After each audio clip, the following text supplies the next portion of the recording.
दोस्तों ये कहानी एक ऐसे माता पिता की है जिन्हें ईश्वर ने एक प्रतिभावान संतान तो दी, मगर एक ऐसी संतान जिसे वो अपना कहने में शर्म महसूस करते थे। ऐसा क्या था, क्यों शर्म महसूस होती थी उन्हें? ये जानने के लिए आपको कहानी को शुरू से अंत तक सुनना होगा। तो आइए चलिए मेरे साथ सुनते हैं कहानी किन्नर। नताली नाम था उसका। 2 भाइयों के बाद पैदा हुई थी वो। बहुत ही प्यारी और मासूम, एकदम गुड़िया जैसी थी नताली। नताली के पापा का नाम प्रकाश सरीन था और माँ का नाम हरप्रीत था। बड़े भाई का नाम चेतनजीत और छोटे भाई का नाम चिरागदीप था। चेतन और चिराग की उम्र में सिर्फ 2 वर्ष का अंतर था। नताली चिरागदीप से 4 वर्ष छोटी थी। नताली बचपन से ही हर चीज में परफेक्ट थी, मगर वो अपने कपड़ों को लेकर हमेशा शुरू से ही कंफ्यूज रहती थी। जब भी हरप्रीत उसके लिए लड़कियों वाली ड्रेस लाती तो उसे लड़कों वाली ड्रेस चाहिए होती थी, और जब हरप्रीत उसके लिए लड़कों वाली ड्रेस लेकर आती तो वो कहती, मम्मा अब मेरे लिए वीर जी जैसे कपड़े लेकर क्यों आ गई? नताली के ऐसे व्यवहार से हरप्रीत कभी कभी बहुत परेशान हो जाती। नताली देखने में जितनी सुंदर थी उससे भी ज्यादा खूबसूरत उसकी आवाज थी। उसकी आवाज में एक ऐसी कशिश थी जो भी उसे सुनता मंत्रमुग्ध सा हो जाता था। चाहे जैसा भी गाना हो, सिर्फ उसे एक बार सुनने की देर होती थी, वो हूबहू वैसा ही गाना सुना देती थी। उसके गुलाबी होठ ऐसे जैसे गुलाब की पंखुड़ी, आंखें तो ऐसी थी जो देखता वो यही कहता, हिरनी की आंखों से भी सुंदर है तुम्हारी ये आंखें। हेजल ब्राउन कलर की बड़ी बड़ी कटीली आंखें किसी को भी अपना दीवाना बना सकती थी। तांबे जैसा उसका रंग, लंबी सुराहीदार गर्दन और पतली कमर, उस पर भी उसकी लंबी और काली चोटी नागिन की तरह बल खाती थी। उसकी सुंदरता को देखकर कुछ लोग हरप्रीत से कहते, ये तो पक्का मुंबई जाएगी, देखना एक दिन टॉप की हीरोइन बनेगी। तो कुछ लोग कहते, वाह क्या आवाज पाई है इसने, ऐसा लगता है जैसे साक्षात माँ सरस्वती इसके गले में विराज रही हैं। बहुत नाम कमाएगी तुम्हारी बेटी, तुम दोनों पर बाबा जी की बहुत बड़ी मेहर है, उन्होंने तुम्हें नताली के रूप में इतनी सोहनी कुड़ी दी है। तुम्हारी बेटी की जितनी भी तारीफ करो उतनी ही कम है।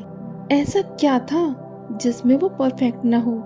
ढूंढने से भी उसके अंदर कभी भी कोई कमी नजर नहीं आती थी किसी को। नताली को देखकर सभी लोग बहुत खुश होते थे।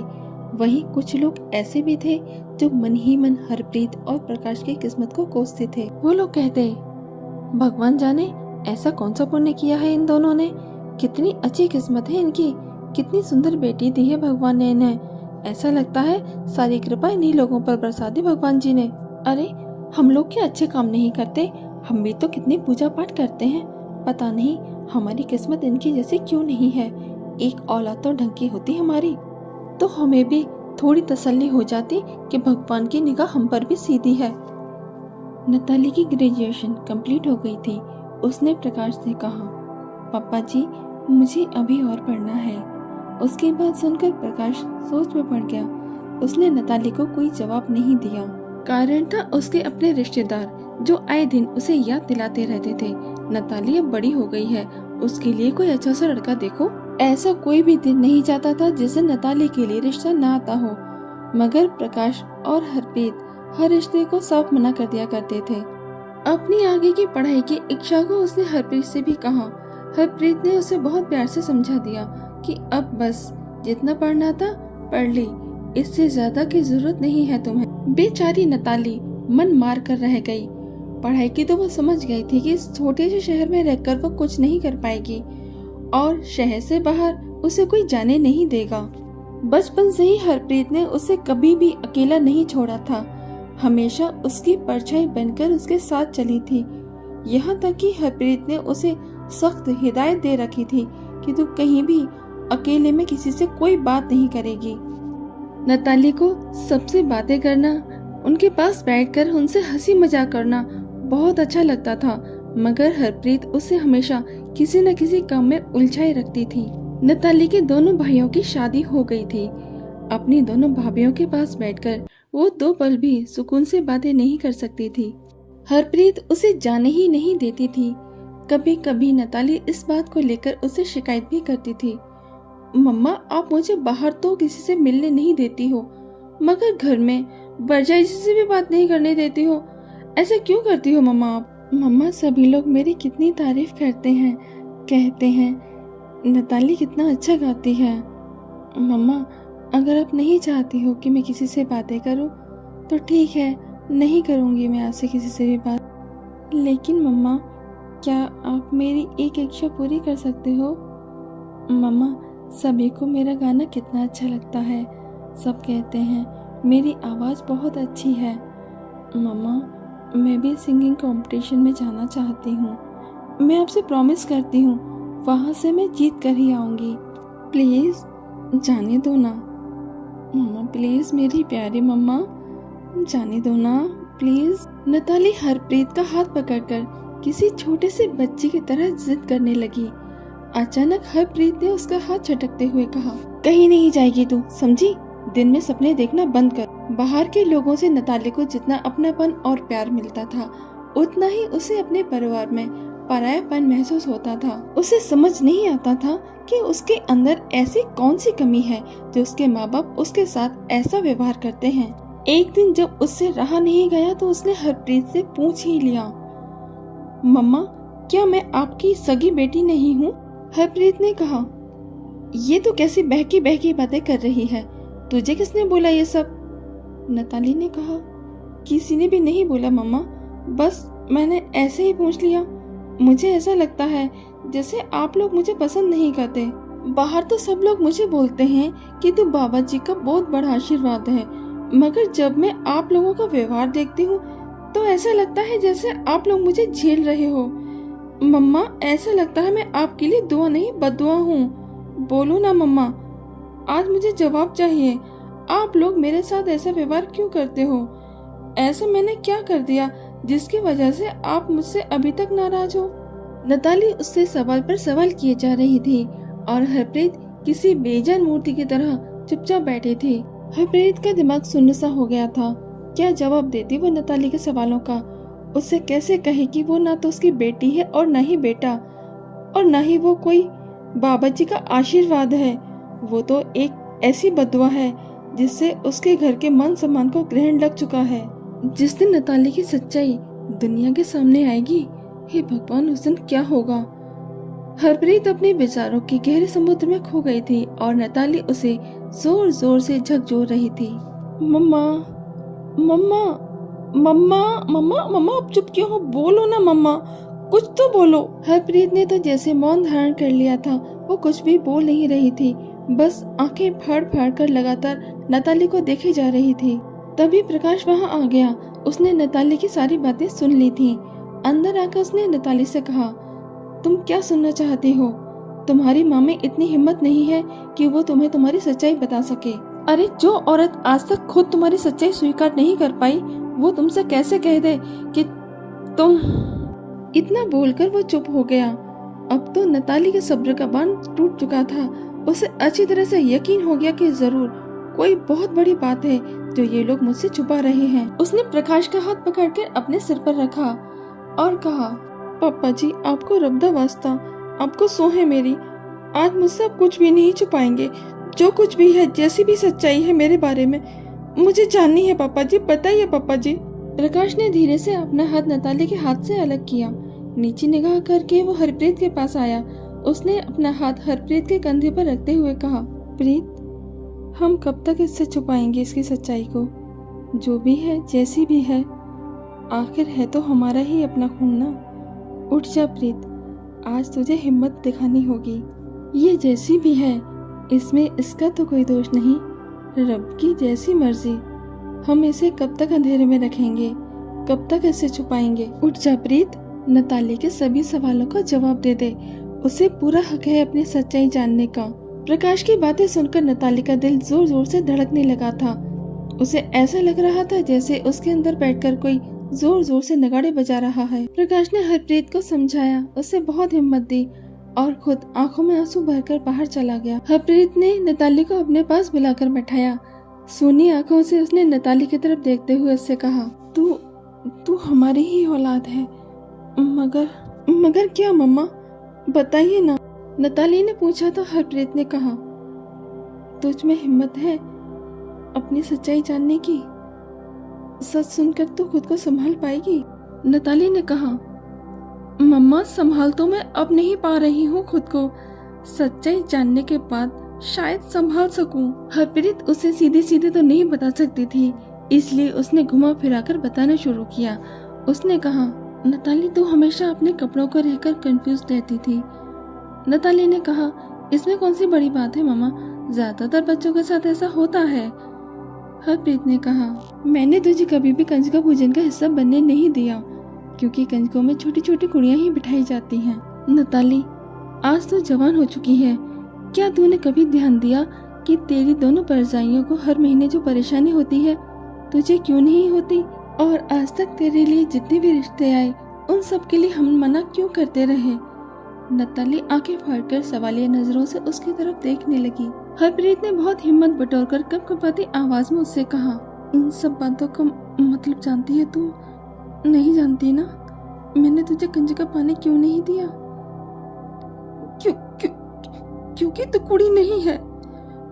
हर महीने होने वाली परेशानी तुझे नहीं होती क्योंकि तू कुड़ी नहीं है, और जब तू कुड़ी नहीं है तो तेरा ब्याह कैसे और किससे होगा? हरप्रीत की बातों से नताली के शरीर का तो जैसे खून सूख गया।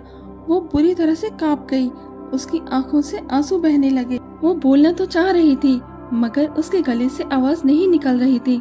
आशंका के बड़े बड़े बादलों के बीच वो गिर गई थी। उन काले बादलों से बाहर निकलने के लिए वो छटपटा रही थी।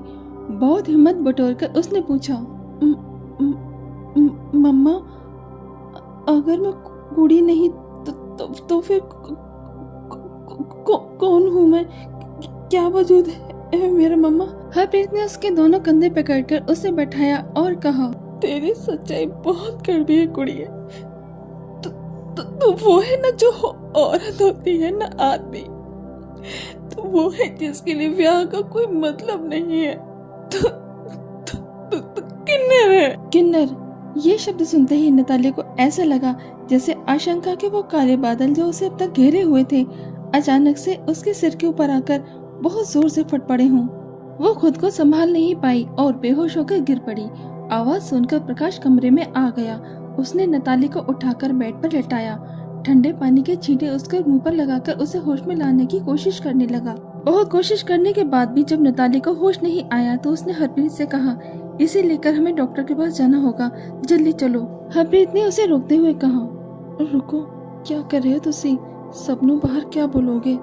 ऐसा करो तुसी आप जाके डॉक्टर ਨੂੰ ਇੱਥੇ लेके आओ। प्रकाश ने भी उसकी बात का समर्थन करते हुए अपनी गर्दन हाँ में हिलाई और डॉक्टर को बुलाकर ले आया। डॉक्टर ने नताली का चेकअप करते हुए कहा, इसे किसी बात का बहुत गहरा सदमा लगा है, ये उसी की वजह से बेहोश हो गई है। मैं इसे इंजेक्शन दे रहा हूँ, कल सुबह तक इसे होश आ जाएगा। लेकिन आप लोग एक बात का ध्यान रखिए, इसके सामने कोई भी ऐसी बात न करें जिससे ये जरा सा भी स्ट्रेस ले, इसके दिमाग पर असर पड़ सकता है। डॉक्टर तो चला गया पर प्रकाश और हरप्रीत सोचने लगे, जो स्ट्रेस इसके दिमाग पर पहले से ही है उसका इलाज कौन करेगा? क्या होगा जब सुबह इसे होश आएगा? कैसे संभाल पाएगी खुद को? जो बच्ची अभी तक इसी भ्रम में जी रही थी कि वो एक परफेक्ट लड़की है, कोई भी कमी नहीं है उसमें, मगर सबसे बड़ी कमी देकर भेजा है रब ने उसे इस दुनिया में। कैसे सामना कर पाएगी खुद का? पूरी रात दोनों नताली के पास बैठे रहे। सुबह जब नताली को होश आया तो उसने देखा उसके मम्मा और पापा जी दोनों उसके पास बैठे हैं। दोनों की आंखें सूजी हुई हैं और लाल हो रही हैं। वो धीरे से उठते हुए बोली, क्या हुआ? आप लोग ऐसे क्यों बैठे हो? पता है मम्मा, कल रात मैंने बहुत डरावना सपना देखा। हरप्रीत ने उसे चुप कराते हुए कहा, अब तो अपना सपना बाद में सुनाना, चल उठ और फ्रेश होकर कुछ खा ले। कल तू बेहोश हो गई थी, डॉक्टर ने कहा है तू बहुत कमजोर है, इसलिए तेरे खाने पीने का ध्यान रखना होगा। हरप्रीत नताली से नजरें नहीं मिला पा रही थी। इधर नताली को सब कुछ याद आ रहा था जिसे वो अपना सपना समझ रही थी, वो सपना नहीं हकीकत है। उसका सिर चकराने लगा। वो हरप्रीत के पास जाकर उसकी गोद में अपना सिर रखकर रोने लगी। हरप्रीत ने धीरे से उसके सिर पर हाथ फिराते हुए पूछा, क्या हुआ नताली? नताली ने रुधे हुए गले से कहा, मम्मा, जिसे मैं पूरा सपना समझ रही थी वो सपना नहीं था, वो मेरी हकीकत है। मेरे साथ रब ने ऐसा क्यों किया? मैंने रब का क्या बिगाड़ा था मम्मा? जो रब ने मुझे ऐसी सजा दे दी। हरप्रीत ने उसे चुप कराया और हाथ पकड़कर कमरे में ले गई। कमरे में ले जाकर उसने नताली को समझाया, देख नताली, अब रोने से कुछ नहीं होगा, होगा वही जो रब को मंजूर है। हम लोगों ने कितनी कोशिश की तेरी सच्चाई तुझसे छुपाने की, इसी कारण हमने तेरे दोनों भाइयों को ब्याह के बाद अलग कर दिया था। मगर क्या हुआ, हमारी लाख कोशिशों के बाद भी हम नाकामयाब हो गए। बेटा, तेरी भलाई इसी में है, तू जैसे रह रही है वैसे ही रहती रह, वरना बेटा अगर उन लोगों को तेरी सच्चाई जरा सी भी पता चल गई तो वो लोग तुझे हमसे छीन कर ले जाएंगे। वो नहीं छोड़ेंगे तुझे, ले जाएंगे तुझे अपने समाज में। नताली अब पहले की तरह कैसे रह सकती थी? अभी तक तो जो नताली हंसती गाती खिलखिलाती लड़की थी, वो अचानक से रब की बददुआ बन गई थी, एक किन्नर बन गई थी। हंसना तो बहुत दूर की बात है, वो तो मुस्कुराना तक भूल गई थी। प्रकाश और हरप्रीत उसे खुश रखने की बहुत कोशिश करते, मगर उनकी सारी कोशिशें बेकार चली जाती। एक दिन प्रकाश से मिलने एक लड़का उनके घर आया। वो अपने रहने के लिए कमरा देख रहा था, बस कुछ दिनों के लिए उसे कमरा चाहिए था। उसने प्रकाश से कहा, अंकल जी, भटिंडा में जो आपके मित्र रहते हैं जगदीश सोनी, मैं उनके घर के ही पास में रहता हूँ। उन्होंने ही मुझसे कहा था आपसे मिलने के लिए। व्यापार के सिलसिले में मैं यहाँ आया हूँ। जब तक मेरा काम खत्म नहीं हो जाता मुझे यहीं रुकना पड़ेगा। अंकल जी, अगर आप मेरी थोड़ी सी मदद कर देंगे तो मेरा काम आसान हो जाएगा। मुझे एक कमरा चाहिए किराए पर, बस कुछ दिन की बात है। प्रकाश ने कहा, क्या नाम बताया तुमने अपना? उसने थोड़ा झिझकते हुए कहा, सॉरी अंकल, अभी तक मैंने आपको अपना नाम नहीं बताया। अंकल, मेरा नाम कनव है, कनव देशमुख। कनव? हाँ, कल मुझे जोगी का फोन तो आया था, बताया था उसने मुझे तुम्हारे बारे में। तुम्हें 10-15 दिन के लिए कोई कमरा चाहिए। ठीक है, तुम चाय पियो, मैं अभी आता हूँ। अंदर आकर उसने हरप्रीत से कहा, प्रीत यार, जोगी ने उसे मेरे पास भेजा है। ये बेचारा बंदा बहुत उम्मीद लेकर यहाँ आया है, तो मैं क्या सोच रहा था कि अपना जो स्टोर रूम के पास वाला वो छोटा सा कमरा है वैसे भी बंद पड़ा रहता है, अब कुछ ही दिनों की तो बात है, रह लेगा बेचारा। और तुझे टेंशन ना ले प्रीत, मैं उसे साफ मना कर दूंगा कि घर में इधर उधर ताका झाकी ना करे और खाना पीना सब बाहर से खा कर आए। और अगर तू फिर भी राजी ना हो तो मैं हुणे इनकार किए देता। हरप्रीत ने मुस्कुराते हुए कहा, बस हो गए तुम्हारी नौटंकी चालू। जे आप भी जानते हो कि जोगिंदर पाजी के कितने एहसान है हम पर, तो इसका मतलब ये है कि उसे हाँ बोल दूं। हरप्रीत के हाँ कहने पर कनव उन लोगों के साथ रहने लगा। वो सुबह जल्दी चला जाता और रात को आकर सीधा अपने कमरे में जाकर सो जाता। एक दिन उसकी नजर नताली पर पड़ी। उसे देखते ही वो जैसे मंत्रमुग्ध सा हो गया। वो अपने पलकें झपकाना भूल गया। पहली ही नजर में वो उसे अपना दिल दे बैठा। अब तो रोज का यही नियम हो गया था कनव का। जब तक वो नताली को एक नजर देख नहीं लेता उसे चैन नहीं आता था। कनव नताली से मन ही मन प्यार करने लगा था। वो उसे अपनी जिंदगी में शामिल करना चाहता था, मगर समझता थी कि जिस इंसान ने उसे रहने के लिए जगह दी वो उसी से कैसे कह दे कि मैं आपकी बेटी से शादी करना चाहता हूँ। बहुत सोचने के बाद उसने फैसला किया, जो होगा देखा जाएगा। ज्यादा से ज्यादा क्या होगा, 2-4 बातें सुनाकर घर से बाहर निकाल दिया जाऊंगा, और अगर मान गए तो फिर तो मेरे सपनों की रानी मेरे साथ होगी, जिसका मैं अभी तक दूर से ही दीदार करता चला आया हूँ। वो मेरे पास मेरी बाहों में होगी। कनव ने अपना काम खत्म होते ही प्रकाश से कहा, अंकल जी 1-2 दिन में मेरा काम खत्म हो जाएगा, फिर मैं चला जाऊंगा। प्रकाश ने कहा, ओ कोई गल नहीं पुत्र जी, ਤੁਹਾਡਾ घर है, जिन्नी मर्जी हो रहो, और कोई जरूरत हो तो झिझक ना करे। कनव ने अदब से अपना सिर झुकाकर कहा, जी अंकल जी जरूर। अंकल जी, अगर आप बुरा ना माने तो मुझे आप लोगों से मेरा मतलब है कि आपसे और आंटी जी से कुछ मांगना है। प्लीज अंकल, मना मत करना। बहुत हिम्मत करके और बहुत उम्मीद के साथ मैं आपसे। ओए पुत्र जी, दसोगे तभी तो पता चलेगा आपको क्या चाहिए। प्रकाश ने उसे बीच में ही टोका। कनव ने भी जल्दी से बिना समय गंवाए एक ही सांस में कह दिया, अंकल जी आपकी बेटी को मैं पसंद करने लगा हूँ। मैं उससे शादी करना चाहता हूँ। कनव की बात सुनकर प्रकाश के चेहरे का रंग उतर गया। कनव ने पूछा, क्या हुआ अंकल जी? अगर आप मना कर दोगे तो मैं आपसे जिद नहीं करूँगा, चुपचाप यहाँ से चला जाऊँगा। हाँ, मगर एक वादा आपसे जरूर करके जाऊँगा, वो ये कि आपकी बेटी के सिवा मैं किसी और के बारे में सोच भी नहीं सकता। उसकी बातें सुनकर प्रकाश की आंखें भर आईं। उसने कनव के कंधे पर हाथ रखते हुए कहा, पुत्र जी, ऐसे कौन से माँ बाप होंगे जो अपनी बेटी को डोली में बिठाकर उसे विदा करना ना चाहेंगे, मगर हमारी तकदीर में ये सब नहीं लिखा रब ने। कनव ने कहा, मैं समझा नहीं अंकल जी। प्रकाश ने कहा, अंदर आओ, बताता हूँ। प्रकाश ने आवाज देकर हरप्रीत को बुलाया और सारी बातें उसे बता दी। सारी बातें सुनने के बाद हरप्रीत का रिएक्शन भी वैसा ही था जैसा प्रकाश का था। उन दोनों को परेशान देखकर करम ने पूछा, क्या नताली को कोई ऐसी बीमारी है जिसका आप लोग इलाज नहीं करवा पा रहे? अगर ऐसी बात है तो आप लोग टेंशन मत लीजिए, मैं दुनिया के बेस्ट से बेस्ट डॉक्टर से उसका इलाज कराऊंगा। हरप्रीत ने कहा, बेटा जी, नताली की बीमारी का इलाज दुनिया के किसी भी डॉक्टर के पास नहीं है। हमारी सलाह मानो, नताली को भूल जाओ, उसका ख्याल अपने दिल से निकालकर कोई अच्छी सी सोनी कुड़ी देखकर ब्याह कर लो। कनव ने कहा, आंटी जी, नताली तो अब मेरे दिल में बस चुकी है, किसी और के लिए अब वहाँ जगह नहीं है। नताली जैसी भी है मुझे हर रूप में स्वीकार है। प्रकाश ने कहा, पुत्र जी, आप नताली की सच्चाई नहीं जानते। जब आपको उसकी सच्चाई पता चलेगी तो आप भी उससे इससे आगे के शब्द वो बोल नहीं पाया। कनव ने कहा, आप लोग मुझे साफ साफ बताइए आखिर बात क्या है। हरप्रीत ने दिल पर पत्थर रखकर कहा, बेटा जी, नताली आपको पत्नी का सुख कभी नहीं दे पाएगी, क्योंकि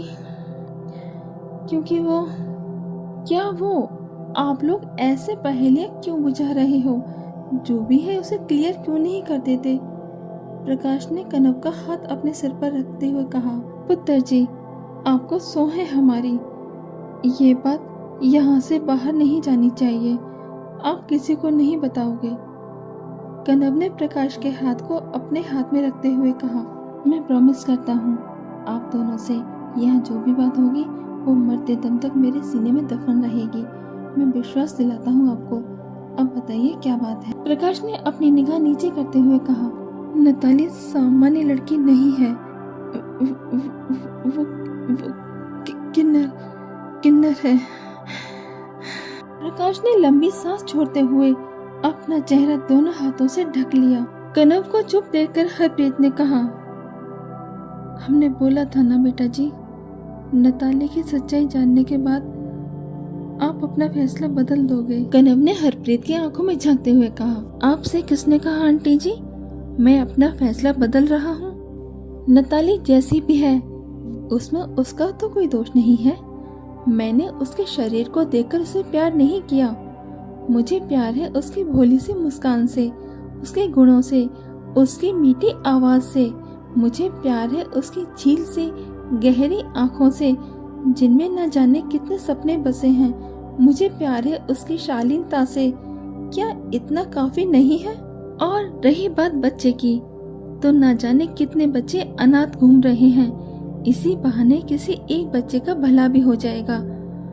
अब तो आप दोनों को कोई एतराज नहीं है ना? कनव की बातें सुनकर प्रकाश की आंखें भर आईं। उसने हरप्रीत से कहा, ओए प्रीत, ये मैं सपना तो नहीं देख रहा ना? ये जो बंदा मुझसे बातें कर रहा है ये सचमुच में है ना यहाँ पर? कहीं ये मेरा वहम तो नहीं? ओए प्रीत, बाबा जी को हमारी बच्ची पर रहम आ गया।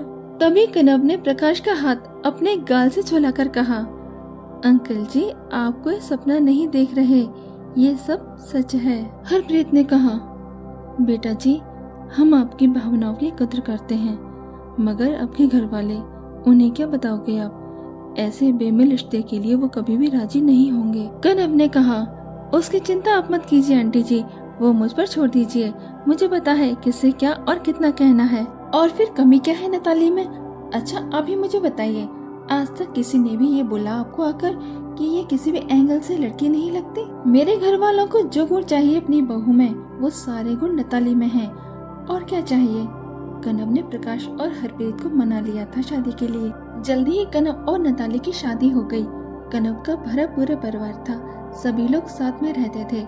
नताली दुल्हन के रूप में तो और भी खूबसूरत लग रही थी। जब वो कनव के साथ अपनी ससुराल के द्वार पर आई तो कनव की भाभी ने कहा, कनव कहाँ से ढूंढ कर लाई हो ये कोहिनूर? जब ये सामने से चलकर तुम्हारे साथ आ रही थी, मुझे लगा स्वर्ग से उतर कर कोई अप्सरा आ रही है। सभी लोग नताली की खूबसूरती की तारीफ कर रहे थे। कनव ने कहा, भाभी नताली की जो खूबसूरती मैंने देखी है, इसकी जिस खूबसूरती से मुझे प्यार हो गया, इसकी उस सुंदरता को देखकर मेरी तरह आप भी इसकी दीवानी हो जाएंगी। यह दिन तो रस्म रिवाज में निकल गया। दूसरे दिन सुबह नताली जल्दी उठ गई। नहा धोकर तैयार होकर वो घर के मंदिर में पूजा करने लगी। बहुत ही श्रद्धा और भक्ति से पूजा करती थी नताली। उसने जैसे ही आरती गाना शुरू किया, घर में सभी को ऐसे लगा जैसे बांसुरी की मधुर धुनी उन्हें अपनी तरफ खींच रही है। सारे के सारे लोग अपना काम धाम छोड़कर मंदिर के पास आकर खड़े हो गए। आरती के बाद नताली ने घर में सभी बड़ों के पैर छूकर उनका आशीर्वाद लिया। कनव की माँ ने कनव से बहुत ही भावुक सुर में कहा, कनु तूने अपनी भाभी से सही बोला था बच्चा, वाकई में बहुत गुणी बहू लाकर दी है तूने इस घर को। सभी लोग नताली की तारीफ कर रहे थे। सभी लोगों की बातों से नताली के गोरे गाल शर्म से लाल हुए जा रहे थे। कनव जैसे समझदार और खुले विचारों वाला पति पाकर नताली खुद को धन्य समझ रही थी। सभी लोग आपस में बातें कर ही रहे थे, तभी नौकर ने आकर बताया, साहब बाहर कुछ किन्नर आए हैं। किन्नर शब्द सुनते ही नताली का शरीर ठंडा पड़ गया। उसका दिल बहुत तेजी से धड़कने लगा। उसकी ये हालत कनव की भाभी ने देख ली। उसने पूछा, अरे नताली क्या हुआ तुम्हें? अचानक से तुम्हारा गुलाबी चेहरा सफेद क्यों पड़ गया? कहने के साथ ही उसने नताली के माथे पर हाथ रख दिया, जो कि बर्फ की तरह ठंडा पड़ चुका था। नताली की ऐसी हालत देखकर सब घबरा गए। वो लोग कहने लगे, अरे अभी तो अच्छी खासी थी, यूं अचानक इससे क्या हो गया? कनव समझ गया था नताली के डर को। उसने बात संभालते हुए कहा, माँ मुझे पता है, दरअसल ये डर गई है। वो क्या है ना माँ, इससे किन्नरों से डर लगता है, ये तो उनके नाम तक से घबराती है। कनव की बात सुनकर उसकी भाभी ने चुटकी लेते हुए कहा, क्यों भैया, किन्नरों ने इसकी कौन सी भैंस खोल दी जो उससे इतना डरती है ये? कनव ने भी मुस्कुराते हुए अपनी भाभी की बात का उत्तर देते हुए कहा, अरे भाभी भैंस खोल देते तो ये डरती थोड़े ना। भाभी बात कुछ और है। हुआ क्या, जब नताली के बड़े भाई की शादी हुई थी तो ऐसे ही किन्नर आए थे इनके घर पर, और उसी दिन इनके घर के आसपास भी कोई घर होगा, वहाँ भी वो लोग गए थे। और भाभी उस समय ये बाजार से आ रही थी, इसने वो सीन अपनी आंखों से देख लिया। भाभी ने पूछा, कौन सा सीन भैया? तो करब ने कहा, भाभी देखी ना बेचारी की हालत, मैं इसे कमरे में लेकर जाता हूँ, तब तक आप लोग बाहर से जो मेहमान आए हैं उन्हें देख लीजिए, बताता हूँ बाद में आपको सारी बातें। माँ ने कहा, हाँ हाँ बेटा ले जा नताली को।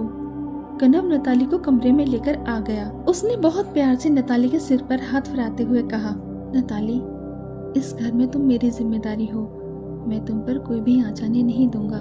अब तुम आराम करो और मैं जैसा कहता हूँ वैसा ही करना, तुम टेंशन मत लो, मैं सब ठीक कर दूंगा। नताली को कमरे में लेटाकर कनव बाहर आ गया। किन्नरों ने कहा, बेटे और बहू को बाहर बुलाओ, हम उन्हें दुआ देंगे।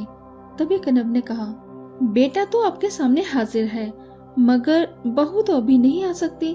वो क्या है ना, कल पूरी रात सो नहीं पाई तो अभी थोड़ी देर पहले ही सोई है। कनव की बात सुनकर किन्नर शरारती नजरों से उसे देखकर मुस्कुराने लगे। कनव ने उनकी आंखों की भाषा पढ़ ली थी। उसने कहा, अरे वो कल रात को उसे बुखार आ गया था और दवा उस समय मेरे पास नहीं थी, इसीलिए अभी थोड़ी देर पहले ही मैंने उसे दवा लाकर खिलाई है। अब वो सही है और सो रही है, जगाना सही नहीं होगा ना। किन्नरों ने कहा, चलो कोई बात नहीं, हम उसे यहीं से आशीर्वाद दिए देते हैं। किन्नर चले गए तो कनव की जान में जान आई। नताली के व्यवहार से सभी लोग बहुत खुश थे। कनव अच्छी तरह से जानता था कि औरतों को कौन सी परेशानी कब होती है, उस परेशानी में उनका कैसा व्यवहार होता है। उसने उसी तरह से नताली को सब कुछ समझा दिया था। उसने कहा, नताली तुम्हें हमारे प्यार की खातिर ये छोटी सी एक्टिंग करनी पड़ेगी। नताली, मैं नहीं चाहता तुम्हारी कोई भी वजह इन लोगों के शक का कारण बने। नताली ने कहा, कनव, ये मेरे लिए बहुत मुश्किल है, मगर फिर भी मैं ये करूँगी। साल में सिर्फ 12 ही बार तो झूठ बोलना है मुझे। कनव ने कहा, ये झूठ तुम्हें मेरी भलाई के लिए बोलना है, और वैसे भी बड़े बुजुर्ग कहते हैं किसी की भलाई के लिए बोला गया झूठ झूठ नहीं होता। कनव ने उसे पीछे से अपनी बाहों में भरते हुए कहा, समय तो जैसे पंख लगाकर उड़ जाता है। उन दोनों की शादी को 2 साल हो गए। घर वाले इंतजार कर रहे थे कि उन्हें गुड न्यूज कब मिलेगी। घर में आने वाले नन्हे मेहमान की किलकारी से ये घर कब गूंजेगा। एक दिन कनव की माँ ने उससे कहा, कनू बेटा, मैं सोच रही थी नताली को एक बार डॉक्टर को दिखा लेते हैं। क्यों, तुम्हारा क्या विचार है? कनव ने अनजान बनते हुए पूछा। क्यों, क्या हुआ नताली को? तबीयत खराब है उसकी? पर उसने मुझे तो कुछ नहीं बताया। माँ ने कहा, अरे बुद्धू, कुछ नहीं समझता तू। कुछ भी नहीं हुआ नताली को। अरे तुम्हारी शादी को इतना समय हो गया है और तुम लोगों ने अभी तक फैमिली प्लानिंग क्यों नहीं की? कनव ने कहा, माँ, इतनी भी क्या जल्दी है, कर लेंगे फैमिली प्लानिंग। माँ ने पूछा, मगर कब तक इंतजार करें हम? कनव ने कहा, माँ, अभी तो हम खुद बच्चे हैं, कम से कम 4-5 साल तो रुक जाओ। कनव की बात सुनकर सभी लोग उसे गुस्से से घूरने लगे। कनव ने कहा, अरे यार, बच्चे की जान लोगे क्या? आप लोग मुझे ऐसे क्यों देख रहे हो? यार, मुझे डर लग रहा है। सबने कहा, हम लोग 4-5 साल इंतजार नहीं कर सकते, बस बहुत इंतजार करा लिया तुमने। माँ ने कहा, मैं 2-3 महीने और देख रही हूँ, उसके बाद तुम दोनों को चेकअप कराना होगा। तुम्हारी एक भी नहीं सुनूंगी मैं, समझे? अरे एक बच्चा हो जाए, उसके बाद तुम जितना चाहो इंतजार करवा लेना। कनव ने कहा, पर कुछ नहीं, मैं कुछ नहीं जानती, जो कह दिया सो कह दिया। माँ ने अपना डिसीजन सुना दिया। कनव वहाँ से उठकर चला आया। माँ के इस फैसले से वो थोड़ा सा परेशान हो गया था। वो ये बात नताली के साथ भी शेयर नहीं कर सकता था, क्योंकि वो नताली की दुखती रग को छेड़ना नहीं चाहता था। एक बार कनव को बिजनेस के सिलसिले में 2-3 दिन के लिए कहीं बाहर जाना था। उसने नताली को सबको समझा दिया और चला गया। कनव के जाने के दूसरे ही दिन नताली के पेट में अचानक से बहुत तेज दर्द उठा। दर्द पेट के निचले हिस्से में था, इसलिए माँ उसे लेडी डॉक्टर के पास लेकर गई। नताली को जरा सा भी अंदाजा नहीं था कि माँ उसे कहाँ लेकर जा रही है। उसने सोचा, पेट दर्द ही तो है, ऐसे ही किसी डॉक्टर को दिखाने ले जा रही होंगी। रास्ते में कनव का फोन नताली के पास आया। कनव ने पूछा, क्या कर रही हो? तो नताली ने उसे झूठ बोल दिया कि वो कुछ काम कर रही है। उसने कनव को नहीं बताया कि वो डॉक्टर के पास जा रही है। उसने सोचा, फिजूल में टेंशन होगी कनव को। कनव ने कहा, अच्छा नताली, मुझे अभी यहाँ कुछ दिन और लग जाएंगे, तुम घर पर बता देना। बात करके उसने फोन रख दिया। गाड़ी जैसे ही हॉस्पिटल के बाहर रुकी, हॉस्पिटल को देखते ही नताली की सांस रुक गई। बहुत मुश्किल से उसके गले से आवाज निकली। उसने कहा, माँ, ये आप मुझे यहाँ लेकर क्यों आई हो? माँ ने कहा, ये कैसा सवाल है बेटा, तुम्हारा चेकअप कराने लाई हूँ, घबराओ मत, कुछ नहीं होगा, बहुत अच्छी डॉक्टर है ये। बस ये समझ लो, ये तुम्हारी सास की बहुत अच्छी फ्रेंड बन गई है। चलो अंदर चलते हैं। नताली के तो जैसे पाँव ही जम गए थे। इस समय उसे सारे भगवान याद आ गए थे। अपने सामने उसे हॉस्पिटल की जगह फांसी घर दिखाई दे रहा था। माँ ने उसे उसका हाथ पकड़ के गाड़ी से उतारा। माँ ने कहा, बेटा थोड़ी हिम्मत कर, चल आजा, अंदर चल। नताली को ऐसा लग रहा था जैसे उसे फांसी के फंदे तक चलाकर ले जाया जा रहा है। अंदर जाकर वहाँ पर उसे सब जल्लाद नजर आ रहे थे। उसका दिमाग घूमने लगा, शरीर शून्य पड़ गया। वो चक्कर खाकर गिर पड़ी। माँ घबरा गई।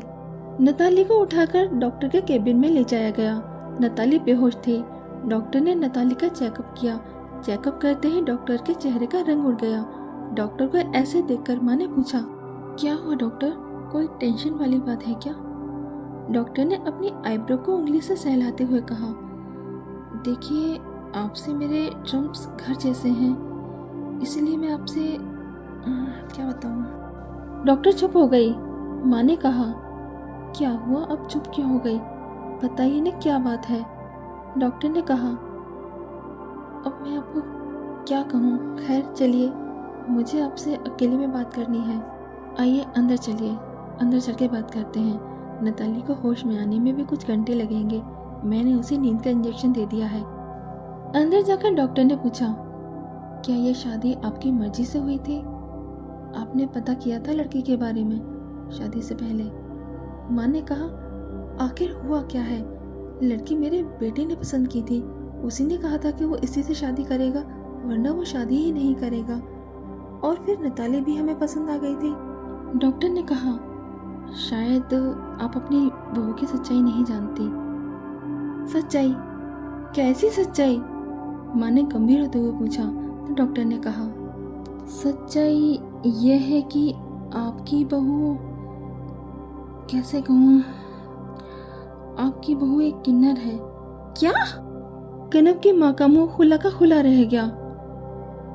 ये आप क्या कह रही हैं? ऐसा कैसे हो सकता है? जरूर आपको कोई गलतफहमी हुई है। दोबारा चेक कीजिए आप। डॉक्टर ने कहा, देखिए मिसेस देशमुख, मैंने अच्छे से चेक करके ही आपको बताया है। अगर आप चाहें तो किसी और डॉक्टर को दिखा सकती हैं। आपसे मेरा संबंध कुछ अलग है, इसलिए मैंने आपको चुपचाप बता दिया। अब आपकी मर्जी, अब देख लीजिए आपको क्या करना है। नताली की सच्चाई जानने के बाद कनव की माँ का चेहरा गुस्से से लाल हो गया था। उन्होंने घर पर फोन करके सबको हॉस्पिटल बुलवा लिया और डॉक्टर वाली सारी बातें बता दी। अभी तक तो जो लोग नताली को प्यार भरी नजरों से देखते थे, उसका गुणगान करते नहीं थकते थे, उन सभी की नजरों में नताली के घृणा और नफरत साफ दिखाई दे रही थी। कनव के पापा ने कहा, इसने हमारा घर अपवित्र कर दिया। घर जाकर सबसे पहले पूरे घर को गंगा जल से शुद्ध करना पड़ेगा। कनव की माँ ने पूछा, वो तो ठीक है, मगर अब इसका क्या करें? मिस्टर देशमुख ने कहा, सर का ताज सर पर ही अच्छा लगता है और पैरों की चप्पल घर की बाहर ही शोभा देती है। मैंने इंतजाम कर दिया है इसको इसकी सही जगह पहुंचाने का। वो लोग आते ही होंगे, बेहोशी की हालत में वो उसे आराम से ले जाएंगे। उस समय नताली के लिए सभी की आंखों में नफरत और चेहरे पर एक कुटिल मुस्कान थी। थोड़ी सी ही देर में एक बड़ी सी गाड़ी आई और नताली को लेकर चली गई। घर आकर सभी ने खुद को ऐसे शुद्ध किया जैसे वो लोग किसी का क्रियाक्रम कर आ रहे हों। वो लोग नताली को ऐसे भूल गए जैसे कि वो उनकी जिंदगी में कभी आई ही नहीं थी। एक दिन कनवा का फोन अपनी माँ के पास आया। उसने नताली के बारे में पूछा तो माँ ने कहा, बेटा वो अपनी किसी फ्रेंड के यहाँ जाने की कहकर चली गई है। कह रही थी कि उसकी फ्रेंड कई साल बाद आई है तो वो कुछ दिन उसके साथ रहना चाहती है। कनव ने कहा, मगर माँ ऐसे अचानक वो कैसे जा सकती है? उसका फोन भी बंद आ रहा है और जाने से पहले उसने मुझसे पूछना भी जरूरी नहीं समझा। माँ ने कहा, अरे आ जाएगी, क्यों टेंशन ले रहा है? हो गया होगा फोन बंद, तो अपने काम पर ध्यान दे। माँ की बातों से कनव को महसूस हो गया था जरूर कुछ न कुछ तो हुआ है नताली के साथ, वरना माँ ऐसे लापरवाही तो कभी नहीं दिखाती नताली के लिए। हे भगवान, कृपा करना सब कुछ सही हो, जैसा मैं सोच रहा हूँ वैसा बिल्कुल भी ना हो। अब कनव को वहाँ पर एक एक पल भारी हो रहा था। उसने अपना काम जल्दी से खत्म किया और घर वापस आ गया।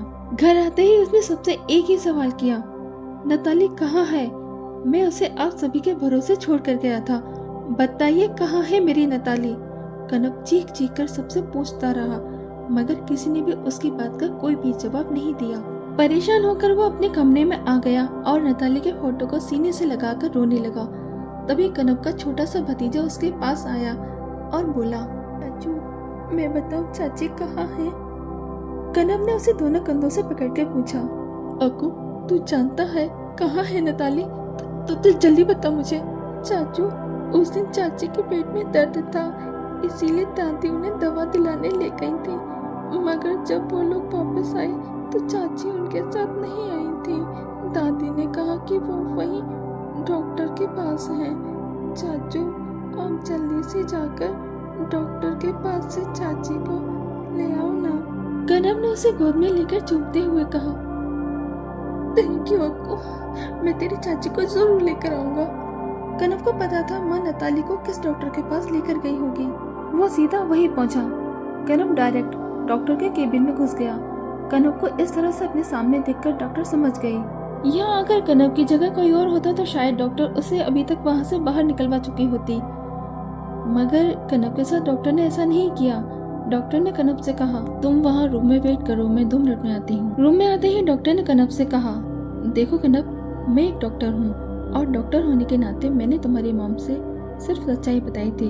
वो सब कुछ जो कुछ भी हुआ उसमें मेरा 1% भी हाथ नहीं है। कनब को डॉक्टर के ऊपर गुस्सा तो बहुत तेज आ रहा था, मगर उसने सोचा जब मेरे अपने ही मेरे दुश्मन बन गए हैं तो पराई लोगों से क्या गिला करना। उसने खुद को शांत किया और डॉक्टर से पूछा, मुझे बताइए उस दिन हुआ क्या था। डॉक्टर ने कनब को सारी बातें बता दी।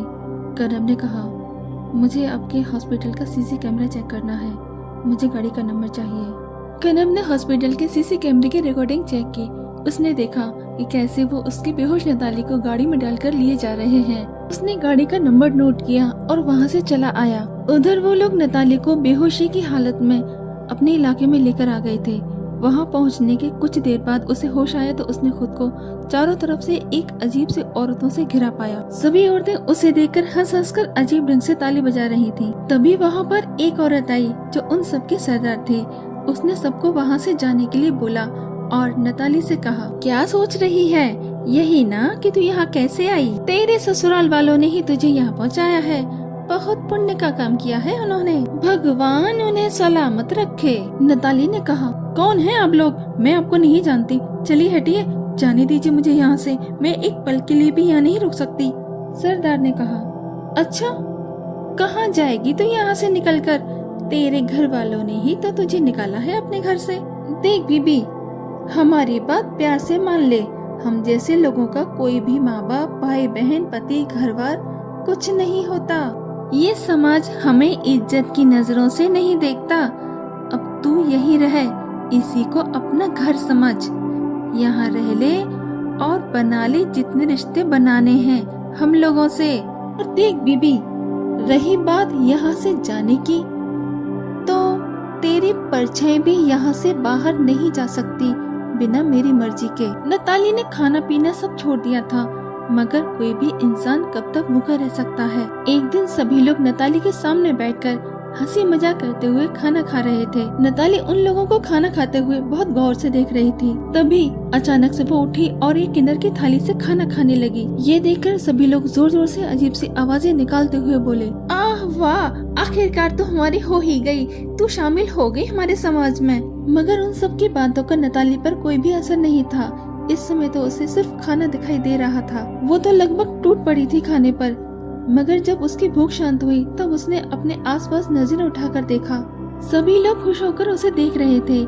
अगली सुबह जब वो उठी तो उसने देखा कि वहाँ किसी प्रोग्राम की तैयारी चल रही थी। उसे देखकर एक किन्नर ने उसका हाथ पकड़ा और बोली, उठ गई तू, चल जल्दी से, गुरु माँ तुझे बुला रही है, कब से पूछ रही है तेरे बारे में, आज तेरा नाम रखा जाएगा। वो उसे खींचकर गुरु माँ के पास ले गई। नताली के लाख विरोध करने पर भी उसका नामकरण कर दिया गया और उसका नया नाम रखा गया करीना। करीना का मतलब होता है सुंदर, इसलिए उन लोगों ने उसका नाम करीना रखा। मगर नताली भी अपनी जिद पर अड़ी थी। वो करीना के नाम से कभी बोलती ही नहीं थी। वो तो इसी फिराक में लगी थी कि कब उसे मौका मिलेगा यहाँ से भाग निकलने का। कुछ दिन तक तो ऐसा ही चलता रहा। एक दिन गुरु माँ ने उससे कहा, करीना कल से तू भी इन सब के साथ जाएगी, समझी?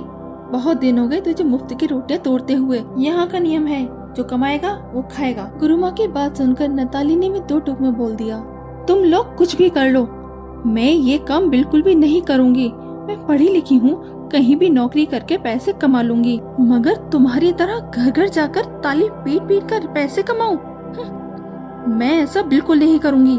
गुरु माँ ने कहा, देख करीना, यहाँ की सरदार मैं हूँ, इन सब के साथ साथ तेरी भी जिम्मेदारी मेरे ऊपर है। ये सब मेरा हुक्म मानती हैं, मेरी मर्जी के बिना यह पत्ता भी नहीं हिलता, समझी? जिस तरह से ये सब अपनी गुरु माँ का हुक्म मानते हैं, उसी तरह से तुझे भी मानना पड़ेगा, नहीं तो बहुत पछताएगी। गुरु माँ की बातों का नताली पर कोई भी असर नहीं हुआ। मगर गुरु माँ भी कोई कच्ची खिलाड़ी नहीं थी। वो जानती थी कि किसको कैसे काबू में करना है।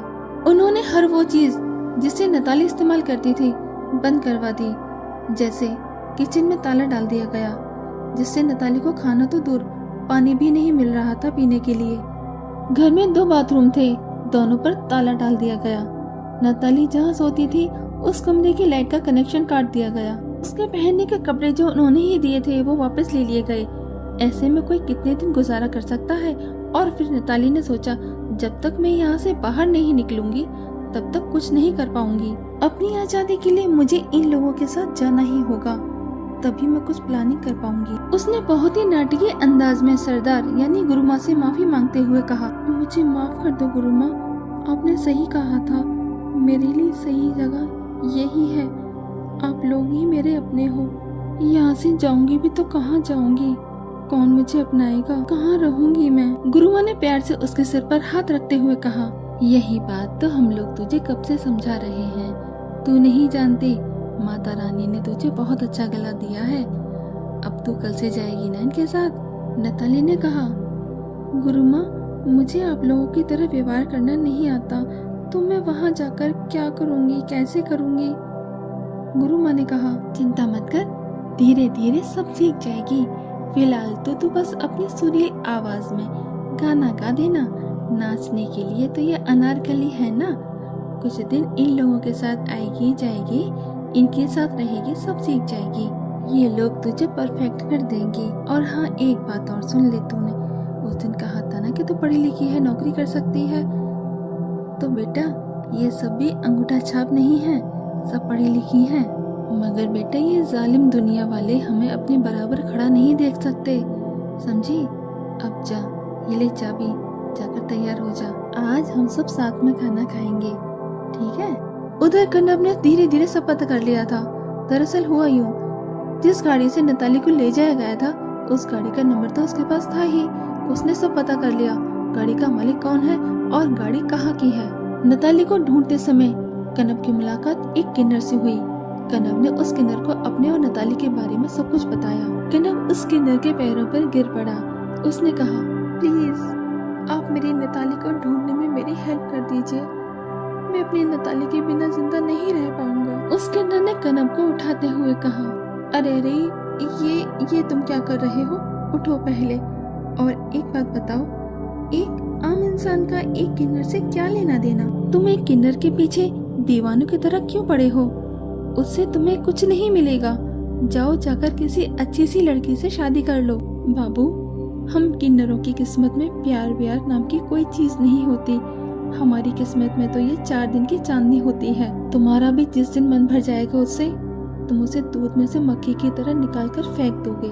कनब ने अपने आंसू पोंछते हुए कहा, मैंने सुना था इंसानों की आंखें सब बयां कर देती हैं, और आप लोगों में तो इंसान को पहचानने की काबिलियत भी होती है। और वैसे भी मुझे अपने प्यार का सबूत किसी को नहीं देना है। मैंने नताली से प्यार किया है तो उसके गुणों को देखकर, उसके शरीर को देखकर नहीं। आपके एडवाइस के लिए थैंक्स, पर मेरी जिंदगी में नताली की जगह और कोई नहीं ले सकता। इतना बोलकर कनब चल दिया तो किन्नर ने उसे रोकते हुए कहा, रुक भाई, तू पहले मुझे ये तो बता, तू कौन से गिरह का प्राणी है भाई, कहाँ से आया है? अपनी जिंदगी में मैंने पहला ऐसा लड़का देखा है जो एक किन्नर के लिए पागल है। हम किन्नरों की किस्मत में किसी का प्यार पाना लिखा ही नहीं होता। बहुत किस्मत वाली है तेरी नताली, जिस ईश्वर ने तेरे ऐसा हमसफर दिया है। मैं तेरी मदद जरूर करूंगी, मगर मैं सिर्फ इतना ही जानती हूँ, जो भी नई किन्नर आती है उसे यहाँ नहीं रखा जाता, किसी दूसरे शहर में भेज दिया जाता है। हर 6 महीने में उसे एक से दूसरे शहर भेज दिया जाता है। कनब ने पूछा, आपको कुछ अंदाजा है कौन से शहर में भेजा गया होगा नताली को? उस किन्नर ने कहा, तेरी किस्मत अच्छी है, शायद ईश्वर भी यही चाहता है तुम दोनों फिर से मिल जाओ। तूने नताली नाम बताया ना, इसमें इस नाम की किन्नर मेरे सामने ही तो आई थी, बेहोश थी बेचारी। उसे देखकर कोई कह नहीं सकता कि वो एक किन्नर है।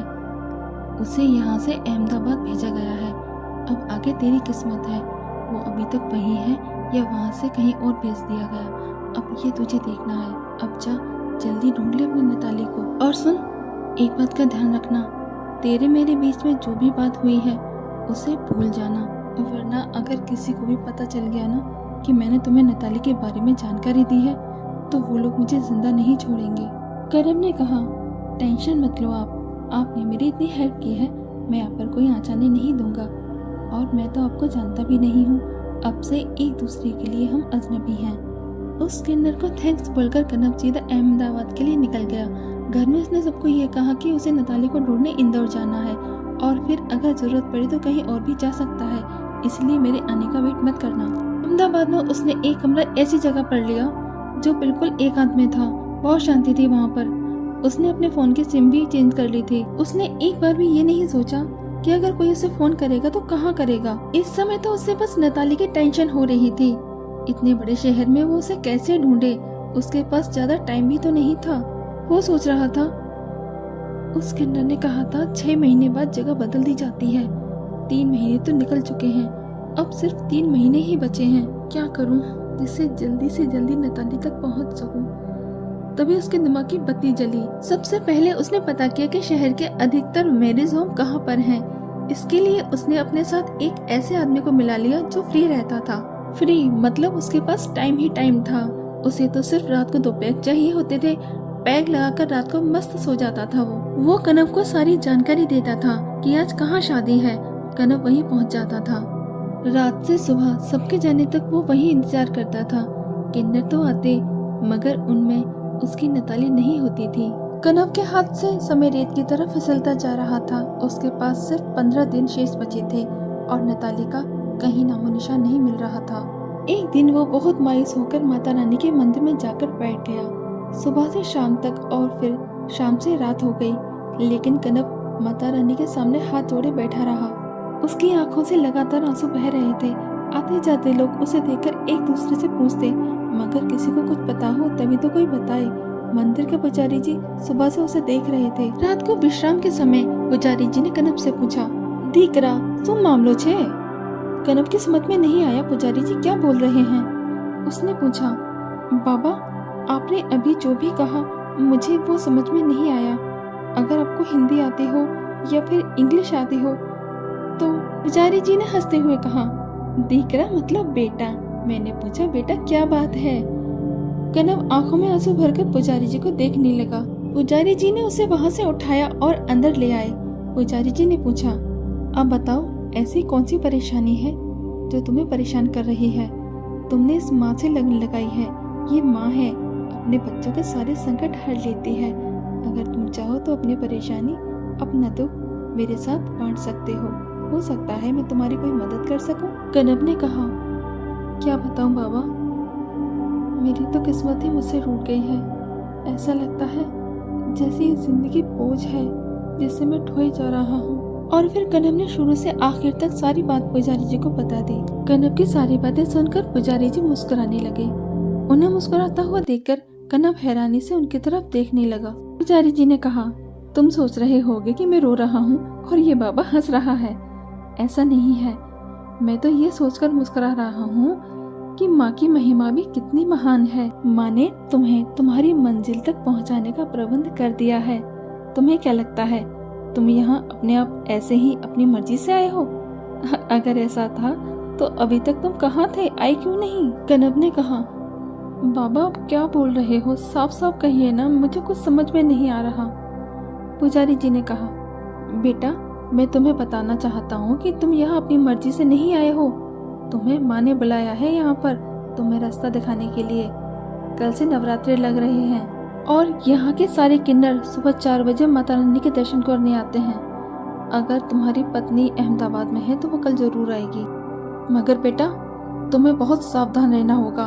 उन लोगों को तुम पर जरा सा भी शक नहीं होना चाहिए। अगर शक हो गया तो वो लोग तुम्हारी पत्नी को एक ऐसी जगह छुपा देंगे, शायद फिर तुम कभी ढूंढ नहीं पाओगे। तुम एक काम करो, कल तक तुम मेरे पास ही रुको और जैसा मैं बोलूं तुम वही करना। कनव पुजारी जी के पैरों पर गिर पड़ा और बोला, बाबा मैं आपका उपकार कभी नहीं भूलूंगा। पुजारी जी ने उसे उठाते हुए कहा, पहले अपना काम तो पूरा करो, उसके बाद धन्यवाद भी दे देना। और वैसे भी सबकी करता धरता वो है, मैं तो केवल एक माध्यम हूँ। दूसरे दिन 3:30 बजे पुजारी जी कनव को लेकर आ गए। पुजारी जी ने उसे ऐसा बना दिया कि वो पहचान में ही नहीं आ रहा था। ठीक 4 बजे मंदिर के बाहर 2-3 गाड़ी आकर रुकी। उन गाड़ियों में से किन्नर बाहर आए। सबके हाथों में माता रानी का श्रृंगार का सामान था। उन्होंने वो सारा सामान पुजारी जी को देते हुए कहा, हम साल में केवल एक बार ही आते हैं इस मंदिर में और हर बार नाचते हैं गाते हैं।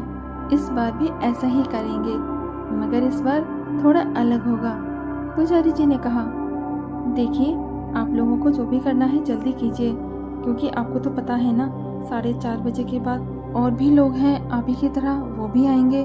पूरे अहमदाबाद में बस एक यही तो मंदिर ऐसा है जहाँ नवरात्रों में आम इंसान नहीं आता, क्योंकि सब जानते हैं इन दिनों में अब लोगों की पूजा चलती है। उन लोगों ने कहा, आप चिंता मत कीजिए, आप तो बस आनंद लीजिए पुजारी जी।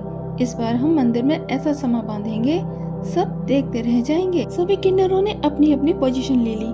तभी एक किन्नर ने दूसरे किन्नर से कहा, तुम जाओ और जाकर गुरु माँ से कह दो पूजा की सारी तैयारी हो चुकी है, करीना को लेकर वो आ जाएं। गुरु माँ करीना के साथ मंदिर में आ गई। उनके हाथों में एक बड़ा सा थाल था जिसमें सोने की ज्वेलरी रखी थी। गुरु माँ ने ज्वेलरी के थाल से करीना का हाथ लगवाकर पुजारी जी को देते हुए कहा, ये लीजिए पुजारी जी, माता रानी ने जो हमें ये हीरा दिया है उसके लिए हम माता रानी का धन्यवाद करना चाहते हैं। ये माता रानी को हमारी तरफ से चढ़ा देना।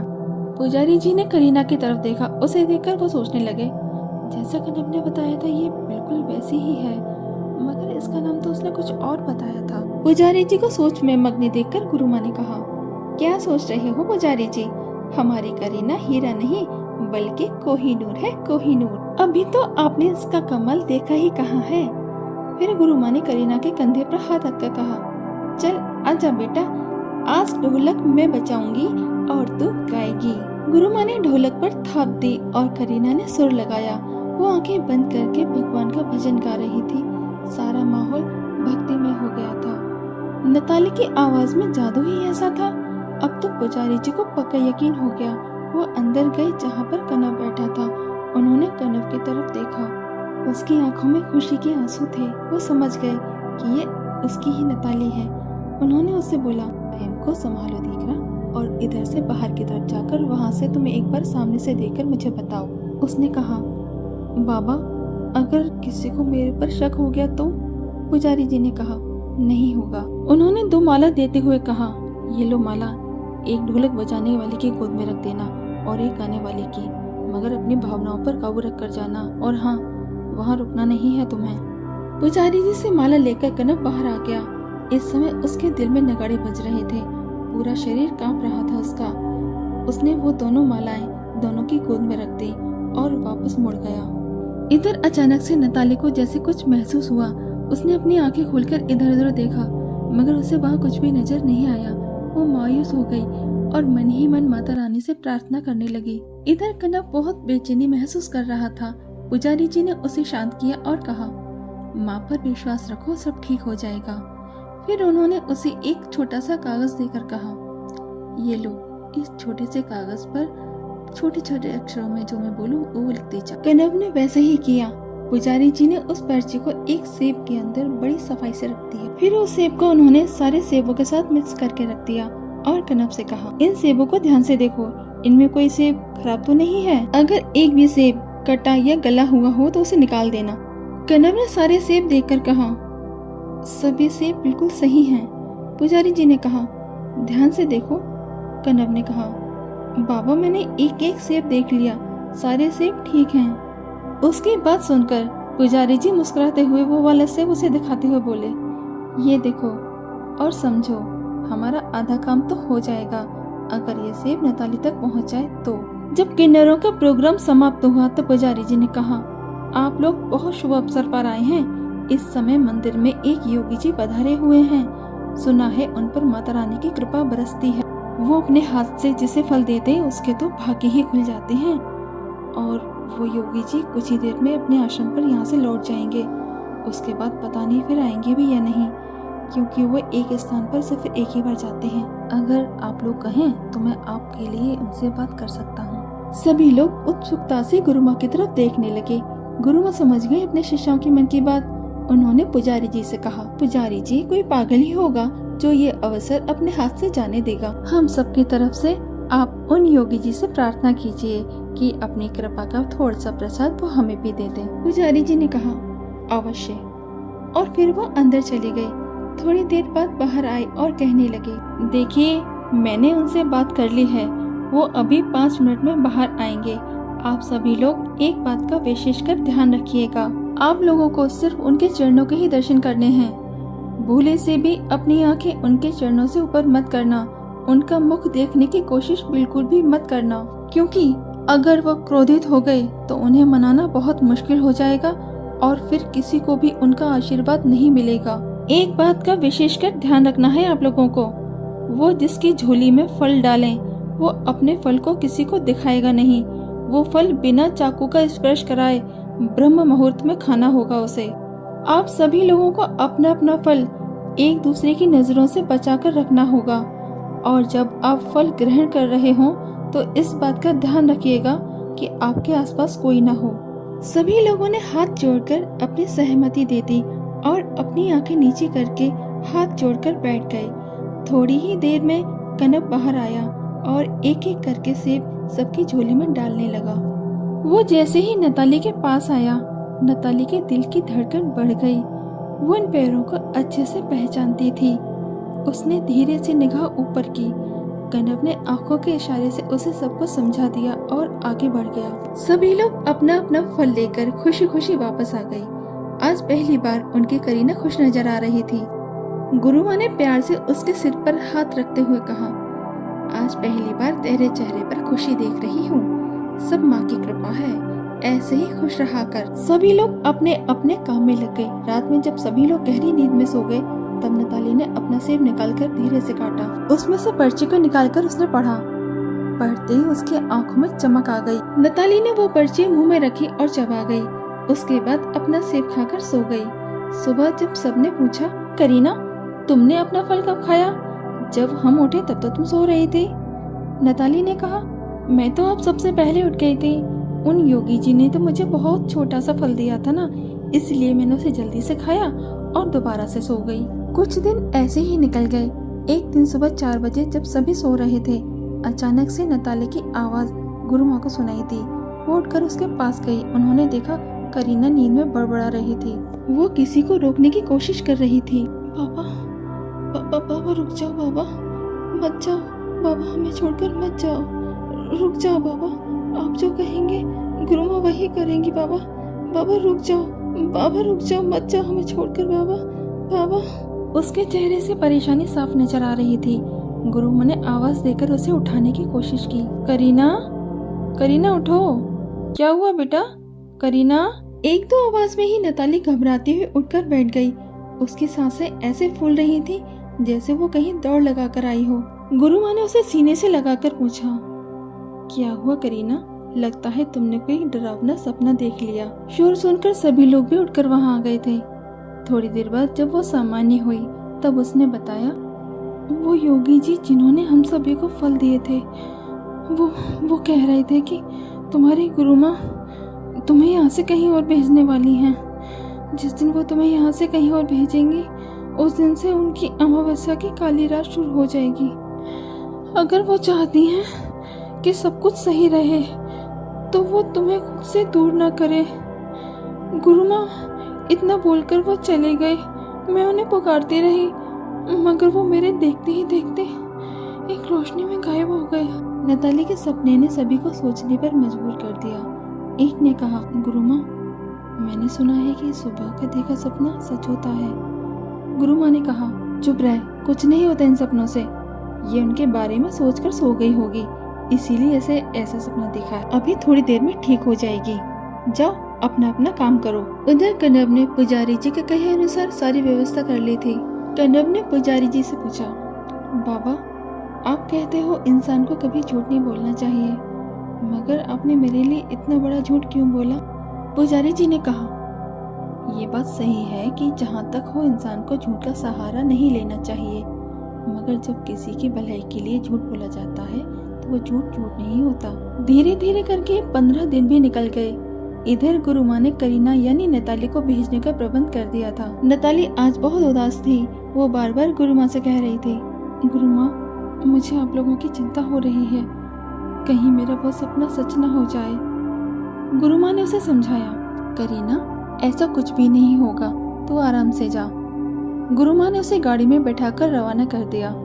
नताली को गए अभी आधा घंटा भी नहीं हुआ था। जो लोग नताली को लेकर जा रहे थे, अचानक उनके पास गुरु माँ का फोन आया। आप लोग जहाँ भी हैं तुरंत करीना को लेकर वापस आ जाओ, एक बहुत जरूरी काम है। वो लोग नताली को लेकर वापस आ गए।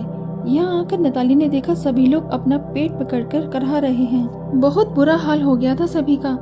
नताली ने गुरुमा से पूछा, ये सब क्या हो गया इन लोगों को गुरुमा? गुरुमा ने नताली के सामने हाथ जोड़कर कहा, मुझे माफ कर दे करीना, मैंने तेरे सपने को तेरी गलतफहमी कहा, मैं तुझे समझ नहीं पाई। देख, तेरे जाते ही पता नहीं इन सबको क्या हो गया है।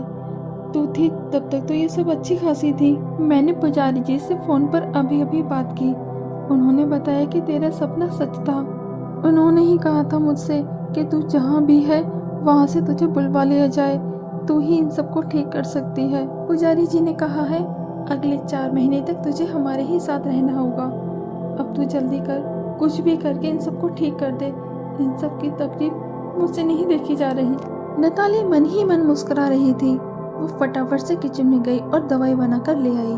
नताली को इस बीमारी की दवा पहले से ही पता थी, क्योंकि ये बीमारी भी तो उसी की दी हुई थी ना। आज का खाना नताली ने अपने हाथों से परोसा था सभी के लिए। उसने कुछ लोगों को और खुद को छोड़कर सभी के खाने में कुछ ऐसा मिला दिया जिससे सभी के पेट में दर्द हो गया।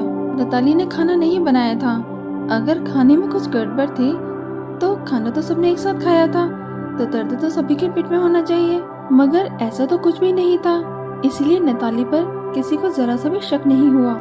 नताली ने अपनी बनाई हुई दवा पानी में घोलकर सबको पिला दी। थोड़ी देर बाद सभी लोग सो गए और जो लोग नताली को लेने आए थे गुरुमा ने उनसे क्षमा मांग के उन्हें वापस भेज दिया। धीरे धीरे सब वैसे ही चलने लगा जैसे पहले था। इधर कनव को थोड़ा समय मिल गया था अपनी नताली को आजाद कराने के लिए। नताली उन लोगों के साथ लोगों के घरों में बधाई मांगने जाती। धीरे धीरे 2 महीने पूरे हो गए। सब कुछ बहुत अच्छा चल रहा था। गुरुमा और बाकी सब नताली से बहुत खुश रहते थे, क्योंकि जब भी नताली बधाई मांगने उनके साथ जाते उन्हें 2 गुना फायदा होता था। लोग अलग से पैसे देकर नताली से गाना सुनते थे। एक दिन अचानक नताली की आवाज चली गई। गाना गाना तो दूर, वो बोल भी नहीं पा रही थी। सभी लोग परेशान हो गए। ऐसे ही बिना वजह आवाज का चले जाना, ऐसा कैसे हो सकता है? नताली का भी रो रो कर बुरा हाल हो गया था। उसे ऐसा लग रहा था जैसे किसी ने उसके गले को रस्सी से कसकर बांध दिया हो। गुरुमा उसे लेकर कई डॉक्टरों के पास गई, मगर कोई फायदा नहीं हुआ। आखिरकार परेशान होकर उन्होंने पुजारी जी से संपर्क किया। पुजारी जी ने कहा, तुम उसे लेकर यहाँ आ जाओ, हम देख लेंगे। गुरुमा नताली को लेकर मंदिर आ गई। पुजारी जी ने ध्यान लगाकर बताया, इसकी ग्रह बहुत ज्यादा खराब चल रही है इस समय। इसकी जिंदगी और मौत का सवाल है। शुक्र मनाओ कि सिर्फ आवाज ही गई है इसकी, वरना गला कट जाना था इसके ग्रह के मुताबिक। इसमें डॉक्टर या वैद्य कोई कुछ नहीं कर पाएगा। इसका इलाज स्वयं इसे करना पड़ेगा। गुरुमा ने परेशान होते हुए पूछा, मैं समझी नहीं पुजारी जी, करीना अपना इलाज ये कैसे संभव है? देखिए इसकी तरफ, ये बेचारी तो खुद परेशान है। पुजारी जी ने कहा, हर समस्या का समाधान होता है। मैं एक मंत्र बताऊंगा, उस मंत्र का जाप इसे मन ही मन करना है, मगर वो जाप थोड़ा कठिन है, आसानी से नहीं होता। गुरुमा ने कहा, आप बताइए तो पुजारी जी, करीना जरूर करेगी ना मेरी बच्ची? उन्होंने नताली से पूछा तो नताली ने बेबसी से अपना हाँ में सिर हिलाया। पुजारी जी ने कहा, ये जाप इसे धीरे धीरे करके बढ़ाना होगा। पहली बात तो ये कि इस मंत्र का जाप बिल्कुल सुनसान जगह पर करना होगा। इसके आसपास उस समय कोई भी ना हो, वरना आज जो इसकी हालत है इससे भी जाप करते समय इस पर किसी की नजर न पड़े। इसके लिए जमीन में गड्ढा खोद लेना जिसमें ये आराम से बैठ सके। जमीन में एक गड्ढा खोदकर उसमें एक आसन बिछाना है। फिर वहां पर धूप बत्ती जलानी है और एक छोटे बर्तन में गंगा जल रख लेना। मंत्र जाप से पूर्व उस जगह को और अपने आप को पवित्र कर लेना गंगा जल से। उसके बाद जप करने बैठना। जमीन में गड्ढा बनाकर उसमें आसन बिछाना, फिर वहां धूप बत्ती जलाना। एक छोटे से बर्तन में गंगा जल लेकर मंत्र जाप से पूर्व उस जगह को और खुद को पवित्र कर लेना। जाप करने की विधि मैं बताता हूँ। पहले दिन 1 माला करनी है, दूसरे दिन 2, तीसरे दिन 3, चौथे दिन 4, ऐसे ही करके पूरा 1 हफ्ते तक करनी है माला। इस मंत्र का असर आपको दूसरे ही दिन दिख जाएगा। गुरुमा ने कहा, पुजारी जी, इतने बड़े शहर में ऐसी कौन सी जगह है जहाँ पर कोई आता जाता ना हो? पुजारी जी ने कहा, मेरा काम था आपको उपाय बताना, अब जगह तो आपको खुद ही ढूंढनी पड़ेगी। काफी कोशिशों के बाद आखिरकार एक जगह मिल ही गई। जहाँ बहुत कम लोग आते जाते थे। दिन में तो 2-4 लोग वहाँ दिख भी जाते थे, मगर शाम होते होते वहाँ कोई नहीं होता था। गुरु माँ ने अपनी करीना के लिए सारा प्रबंध बहुत अच्छे से किया था, कोई भी कमी नहीं छोड़ी थी। उन्होंने अपनी गाड़ी नैताली से कुछ दूर पर खड़ी की ताकि वो इस बात का ध्यान रख सकें कि उनकी करीना जिस गड्ढे में बैठकर जाप कर रही है उसके आसपास कोई जानवर वगैरह ना आए। पहले दिन का जाप 5 मिनट में ही खत्म हो गया, इसलिए वो जल्दी आ गई। गुरु माँ ने पूछा, अरे करीना, तुम तो बहुत जल्दी आ गई।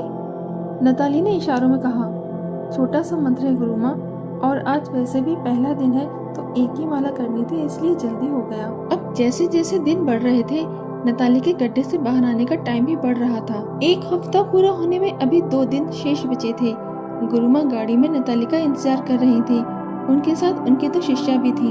उन्होंने गुरु माँ से कहा, गुरु माँ, आज तो बहुत देर हो गई करीना को, अभी तक तो आ जाना चाहिए था उसे। गुरु माँ ने कहा, अब थोड़ा टाइम तो लगेगा, टेंशन मत लो, आ जाएगी थोड़ी देर में। मगर अब तो बहुत देर हो चुकी थी, करीना अभी तक बाहर नहीं आई थी। अब तो गुरु माँ को भी चिंता होने लगी।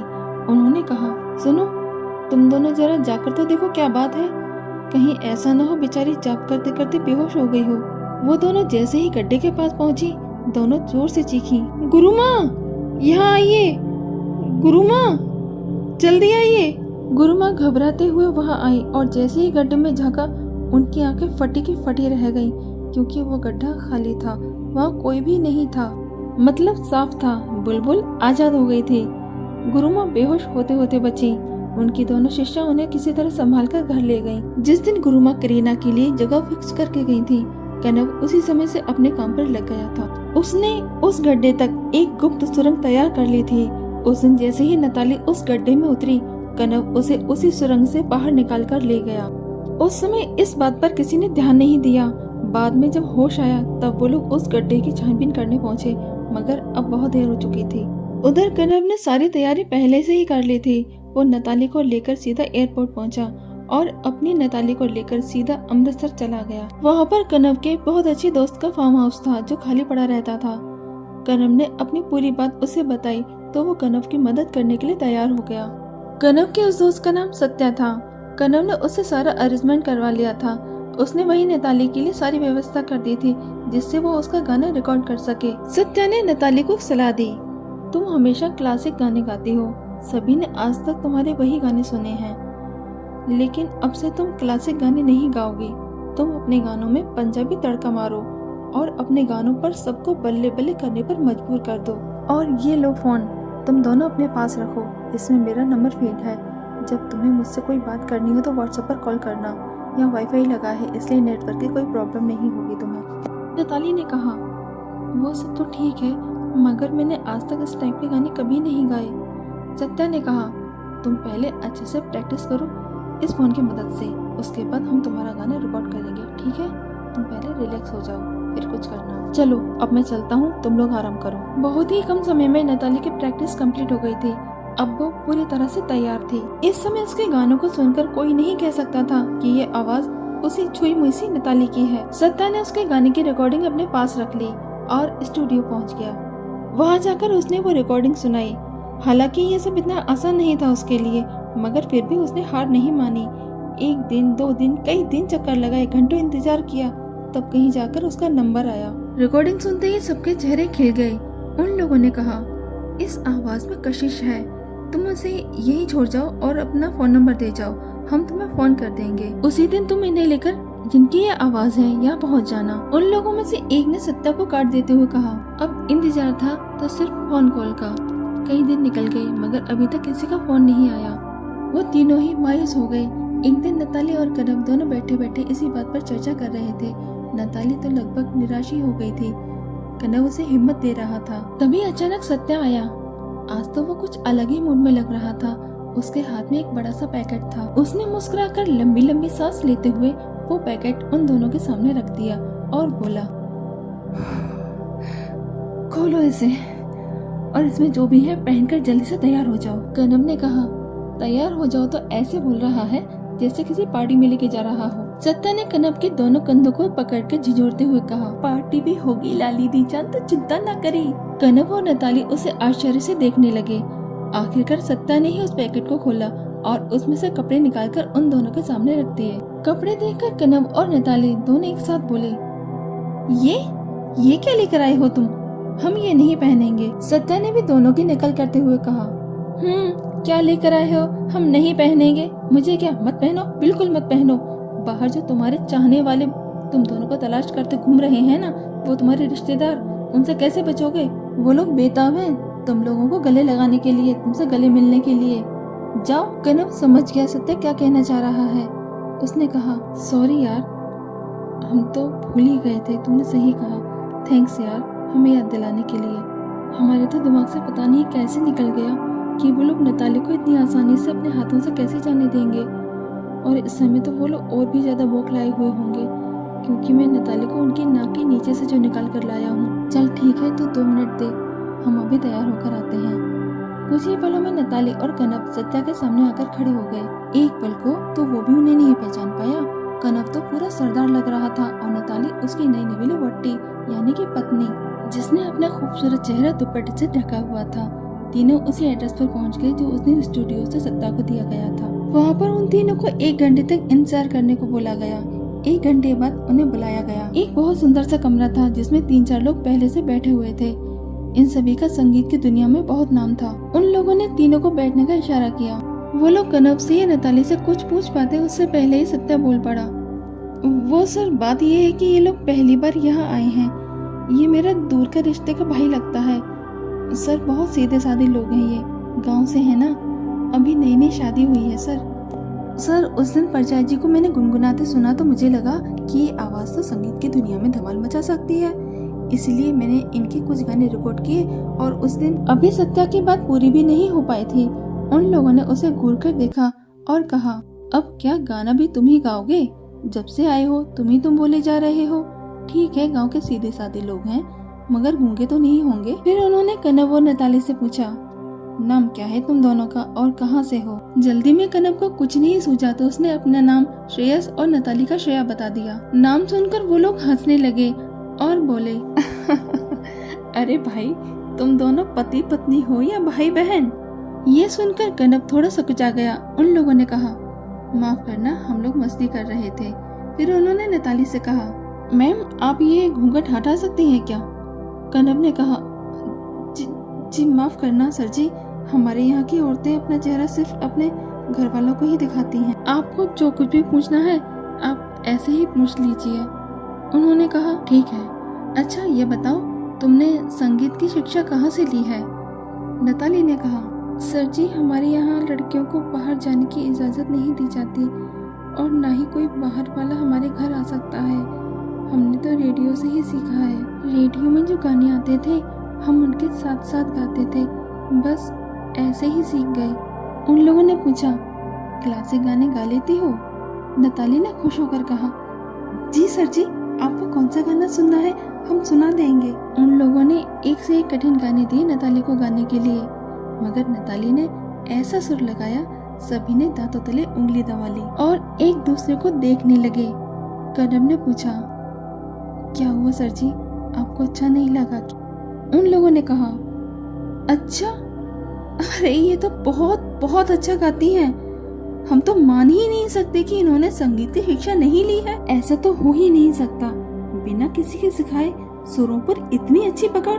हम इनके 1-2 टेस्ट और ले लेते हैं, अगर ये उनमें अपना 100% देती हैं तो आने वाली अगली फिल्म की सिंगर यही होंगी। नताली ने वो दोनों टेस्ट भी पास कर लिए। अब उसको फिल्म के लिए साइन कर लिया गया था, मगर अब यहाँ समस्या थी उसके नाम की, क्योंकि श्रेया नाम की सिंगर पहले से ही थी, इसीलिए उसका नाम श्रेया से बदलकर काशवी रख दिया गया। ऐसे ही धीरे धीरे करके उसे 1 से 2 और 2 से 4 फिल्में मिलने लगी, मगर अभी तक उसका घूंघट नहीं हटा था। लोग बेताब थे ये देखने के लिए कि जिसकी आवाज इतनी सुंदर है वो खुद कैसी है। जितने मुंह उतनी बातें। कोई कहता, अरे कहीं सत्यम शिवम सुंदरम की तरह तो नहीं है, इसलिए अपना चेहरा छुपाए रखती है। तो कोई उसके ससुराल वालों को कोसता, कैसे ससुराल वाले हैं आज के समय में, इतनी पाबंदी कौन लगाता है अपनी बहू पर। कुछ समय बाद इन सारी बातों पर विराम लगाने का समय आ गया था, क्योंकि अब संगीत की दुनिया में काशवी का नाम भी जुड़ चुका था। उसका नाम भी बहुत सम्मान से लिया जाता था। उसने कई पुरस्कार भी जीत लिए थे एक दिन कनव और सत्या ने अपने घर पर मीडिया वालों को बुलाकर नैताली का इंटरव्यू रखा। उस इंटरव्यू में नैताली ने अपनी पूरी सच्चाई लोगों को बताई और जो कुछ भी उसके साथ हुआ वो सब भी बताया। उसके बाद उसने लोगों से सवाल किया, मैं आप सबसे पूछती हूँ, क्या किन्नर होना कोई अपराध है? कोई भी माता पिता नहीं चाहते कि उनकी संतान का जन्म एक किन्नर के रूप में हो, मगर प्रकृति के आगे कोई क्या कर सकता है? इसमें किसकी गलती है, माता पिता की या फिर संतान की? बताइए आप लोग मुझे, क्या किन्नर इंसान नहीं होते? आप लोगों के जैसे उनके अंदर दिल नहीं होता क्या? आप लोग क्या समझते हैं? क्या आप लोगों की तरह हमारे अंदर ममता नहीं होती? आप लोग हमें खुद से अलग क्यों समझते हैं, सिर्फ एक जेंडर की वजह से? आज मैं आप सबको बताती हूँ।